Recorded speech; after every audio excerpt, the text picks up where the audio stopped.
Et coucou. Alors bonjour à tous en ce mercredi 6 mai 2026 pour la vidéo mensuelle traditionnelle. Sauf qu'aujourd'hui ça va être un petit peu différent parce qu'en fait je vais vous raconter la saga de ma vie locative en Guadeloupe. Voilà. Alors je tiens avant tout, avant de commencer les vidéos, à ce que tout le monde imprime une chose. J'adore la Guadeloupe. Je suis venue ici par choix parce que j'ai trouvé cette île magnifique quand j'étais venue y travailler. J'étais venue travailler avec une compagnie d'événementiel à Destreland il y a de nombreuses années. Et j'avais flashé sur l'île. Je trouvais les gens sympathiques et je m'étais dit un jour je viendrai vivre sur cette île magnifique. Donc c'est un choix. Voilà. Sauf que ça s'est pas vraiment passé comme je l'avais rêvé, mais je pense que ça, je suis pas la seule. Mais par contre, j'ai eu vraiment que des sales épisodes avec les propriétaires. Alors j'ai eu de très belles expériences humaines avec pas mal de musiciens. Hein. Comme vous savez, j'ai fait de la musique ici, j'ai vécu de très très beaux moments avec des musiciens, avec de très belles personnes, mais j'ai aussi vécu l'horreur. Voilà. Donc je vais vous remettre dans le contexte de ce que j'ai subi avec les propriétaires pour finir par la deuxième partie de ma vidéo, par vous expliquer ce que je vis actuellement avec mon propriétaire actuel, si tant est que je sois toujours dans le logement à cette date-là, parce que là, en fait, aujourd'hui pour vous, on est le 5 mai, mais moi je tourne la vidéo quelques jours avant. Donc je ne sais pas si le 5 mai je serai encore dans la location. Alors, lorsque je suis arrivée ici, j'ai fait la bêtise de louer à distance et je suis arrivée avec ma maman malade. J'ai loué un appartement à une dame. Alors je vais donner aucun nom. Je vais donner aucun nom, les personnes vont se reconnaître. Mais c'est juste pour vous donner le degré d'abus de certains propriétaires. La première venait quotidiennement dans ma maison en mon absence. Elle avait les clés de la maison. Elle venait lire la Bible à ma mère, parce que c'était une croyante adventiste. J'ai rien contre les croyants. Chacun a la religion qu'il veut.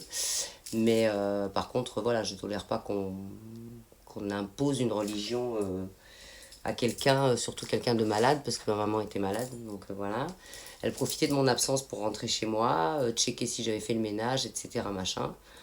Jusqu'au jour où elle a bloqué, quand elle a su mes origines, parce que je suis d'origine béninoise. Il faut savoir qu'ici, ils ont très très peur du vaudou. Et voilà. Donc en fait, j'étais obligée de partir de là-bas parce que ça devenait infernal. Voilà, ça a été la première propriétaire. La deuxième propriétaire s'est permise de, en mon absence pendant que j'étais en train de travailler, d'utiliser la carte bleue de ma maman pour aller faire ses achats. Et ça, je le tiens de la bouche de ma maman, elle-même, qui m'a dit, oh, elle est gentille avec moi, donc je lui ai donné la carte bleue et je lui ai permis d'aller s'acheter des robes, d'aller chez le coiffeur, je sais pas quoi. Voilà. Alors c'était une maison, il faut savoir, on n'avait pas le droit de faire du bruit non plus. Du tout. C'est-à-dire que voilà, même dans la journée, c'était compliqué de planter des clous où il faut utiliser un appareil électrique. J'ai fini par déménager ma maman de là-bas et moi, j'avais projeté de vivre dans mon camion parce que j'en pouvais déjà plus les propriétaires. Donc, mais j'ai quand même logé ma maman vu qu'elle était malade. Je lui ai trouvé un studio meublé à Sainte-Rose cette fois-ci parce que là, la première expérience c'était à D.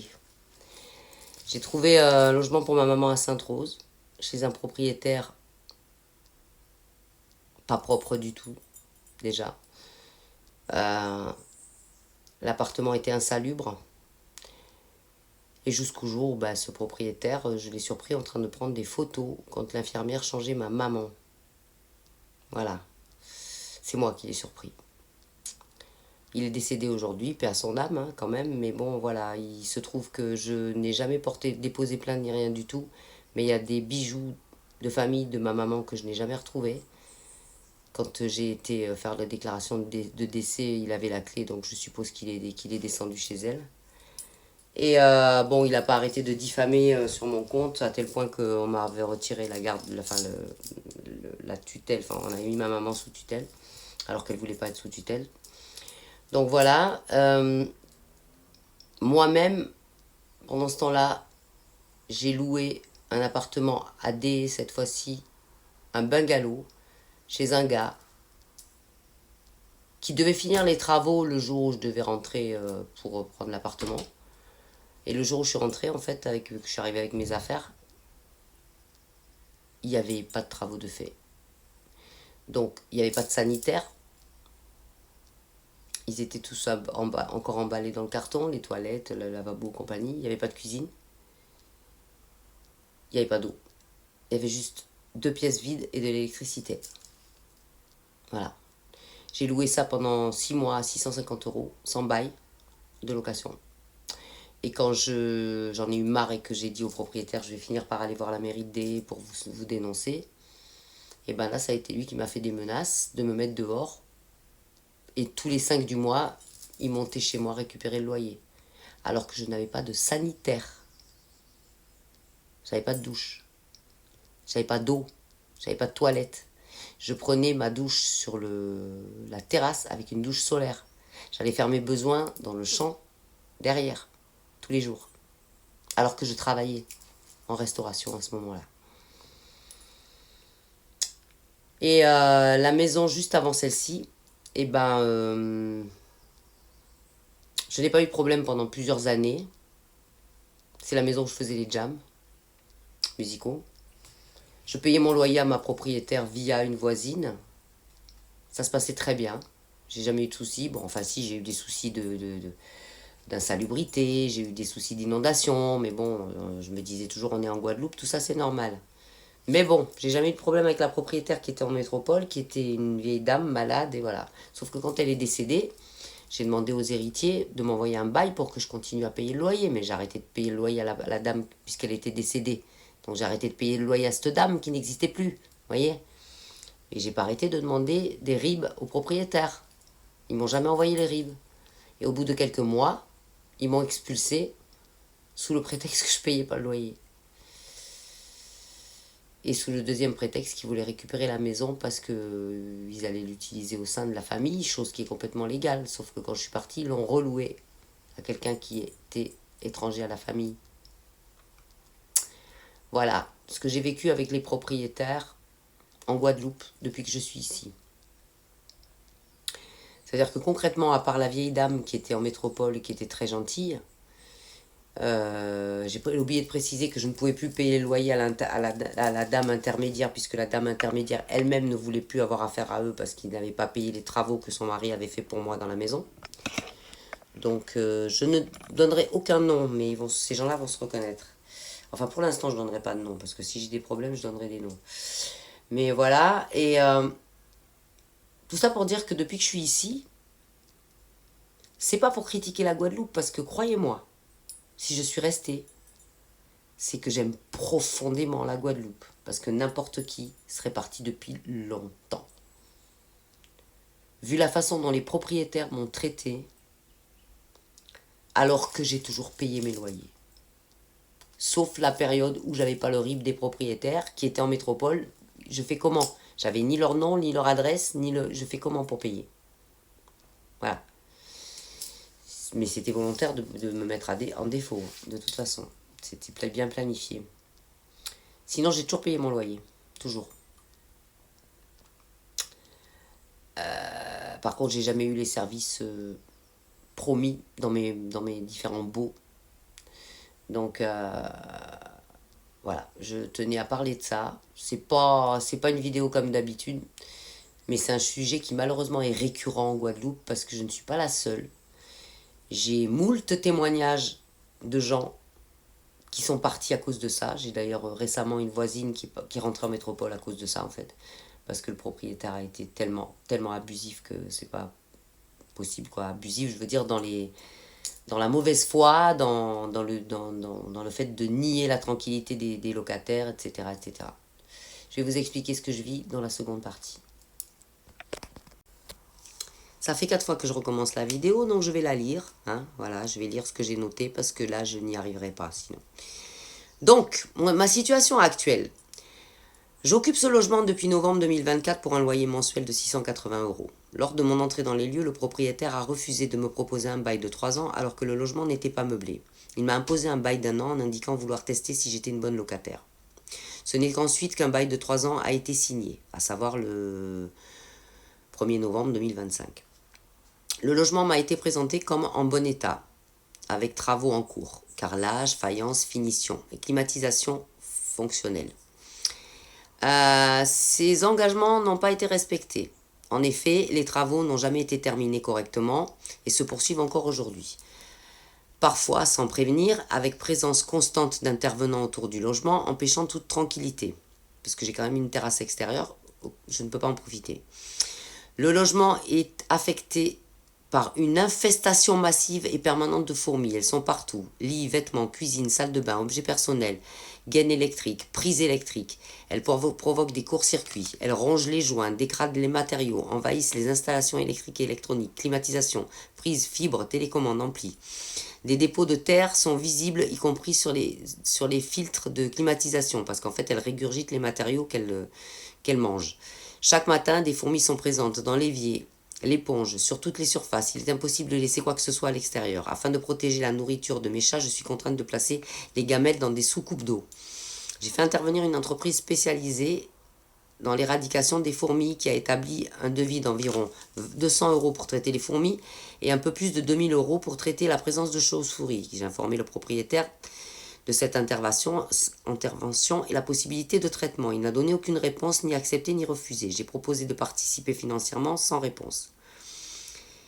J'ai également tenté moi-même de résoudre les problèmes en achetant de nombreux produits anti-fourmis, y compris fumigènes, sans aucun résultat.